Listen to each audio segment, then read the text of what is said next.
BJP মানুহবিলাকে এইটো মানি ল'বনে? তামোলপুৰত বিজেপিৰ যোগ্য ব্যক্তি নাছিল, বাহিৰৰ পৰা আনিব লগা হ'ল। সেইজন বিশ্বজিৎ দৈমাৰীয়ে 2001 চনত আপচুৰ পৰা বিধানসভা নিৰ্বাচন খেলি বিধায়ক হৈ গৈছিল।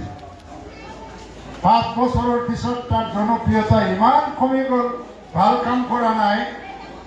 2006 চনত সঞ্জীৱ বসুমতাৰী নামৰ এজন ল'ৰা, তেতিয়া ডেকা ল'ৰা আছিল, তাৰ পাৰ্টিও নাছিল, BPF নাছিল, UPPL নাছিল বা কোনো দল নাছিলে, নিৰ্দলীয়ভাৱে খেলিছিল।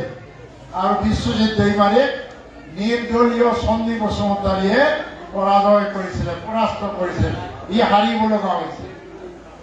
হাৰাৰ পিছত ই তামোলপুৰ এৰি গ'ল, তামোলপুৰ থকা নাই। যদি নেতা হয়, দুখৰ সময় ভাল দিন বেয়া দিন থাকিব লাগে নিজৰ মানুহৰ লগত। কিন্তু তেওঁ ইয়াত নাথাকি পেলাই পানেৰীত খেলিলে। 2021 চনত পানেৰীত খেলি পেলাই বিধানসভাৰ অধ্যক্ষ হ'ল।